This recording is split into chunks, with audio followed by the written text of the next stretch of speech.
Welcome to Herdley, where books turn into 3 stories, refreshing your knowledge in minutes. Today, we study together the book How to Raise a Healthy Gamer, End Power Struggles, Break Bad Screen Habits, and Transform Your Relationship with Your Kids by Alok, Kanojia, Maryland, MPH, in which we probe into the hidden neurochemistry of gaming addiction, the psychological needs it fulfills, and the revolutionary strategies to foster a healthy digital balance for children. Don't go away. Herdley the editor will be right back with the story.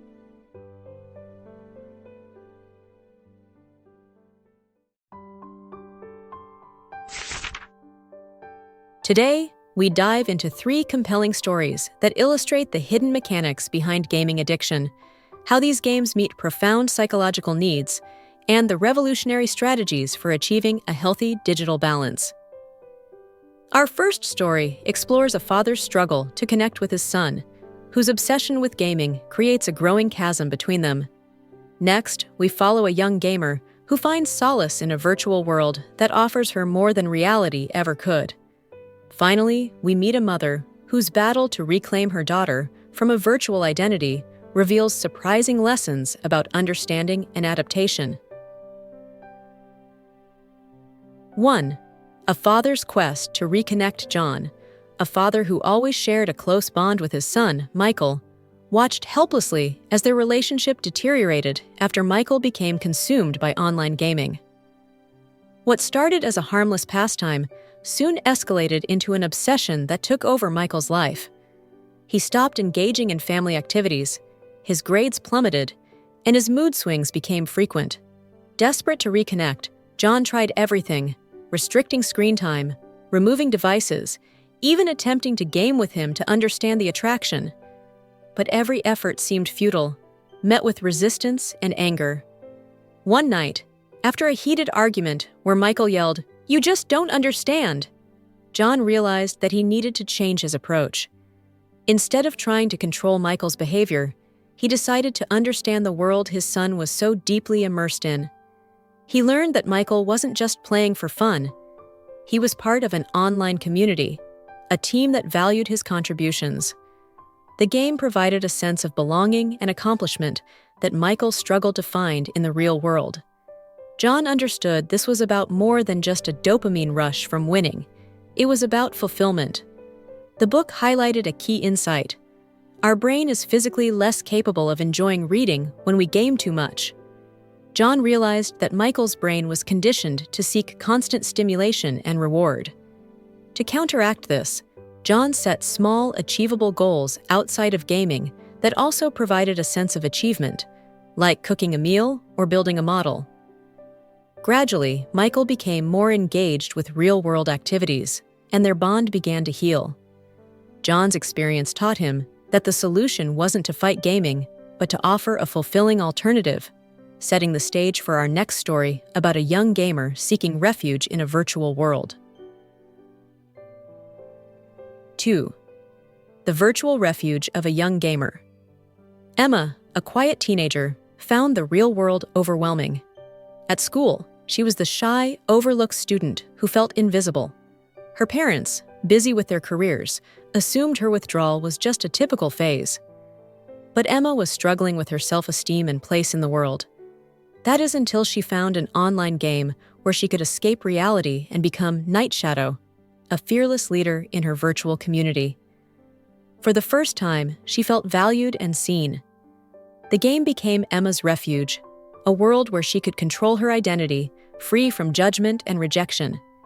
She thrived in this space, earning respect from her online peers. The book captures this perfectly.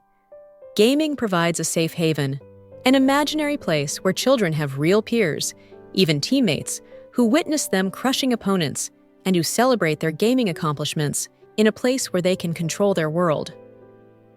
Her parents noticed her increasing isolation and the hours she spent gaming.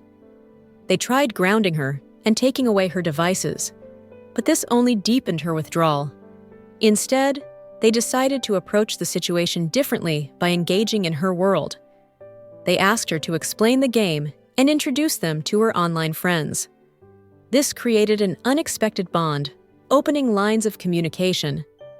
Eventually, they helped her join a local coding club, merging her love for technology with real-world interaction. Emma's journey shows the power of understanding over punishment, which leads us to another parent's battle to connect with their child. 3. Reclaiming a daughter from a virtual world. Laura faced a similar struggle with her daughter, Sarah. Unlike Emma, Sarah was outgoing and loved social interaction.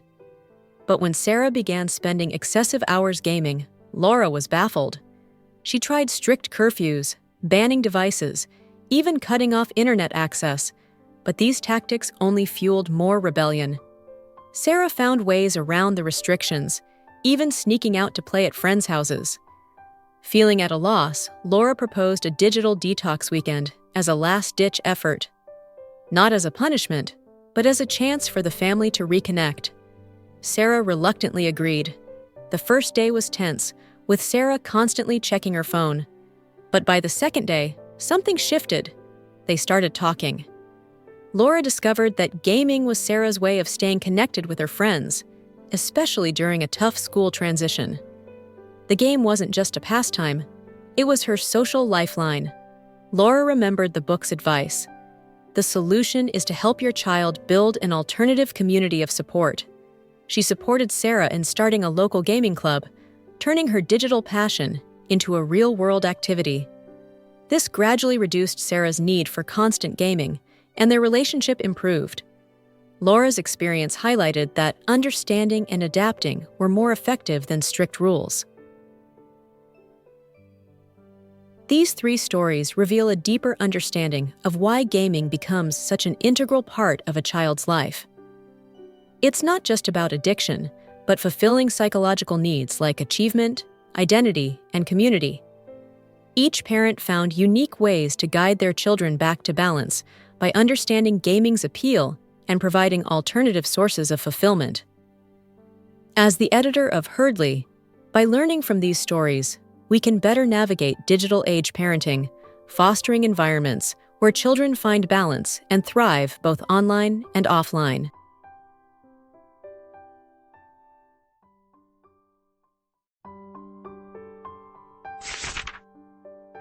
The book uncovers the hidden neurochemistry of gaming addiction, fulfilling deep psychological needs and offering strategies for a balanced digital life.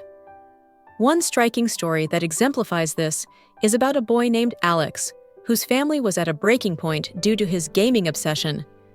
Unlike the previous examples, Alex wasn't playing to escape or seek community. Instead, he was drawn to the games because they offered him a sense of control and mastery that he didn't have elsewhere in his life. Alex was struggling in school. His grades were slipping, and he often felt inadequate compared to his peers. Gaming was his way of compensating for his perceived failures. His parents, initially frustrated, realized from the book that Alex's need for control could be channeled more positively. They encouraged him to join a robotics club where he could apply his gaming skills, strategy, coordination, and quick decision-making to real-world tasks. Over time, Alex found a new passion and gradually reduced his gaming hours, feeling more fulfilled and balanced. This story, along with others in the book, reinforces the idea that gaming addiction is not merely a bad habit, but a complex response to unmet needs. By understanding the underlying causes, parents can better guide their children towards healthier, more balanced lives. As the editor of Herdly, by embracing these insights, we can better support future generations in navigating their digital environments with confidence and wisdom.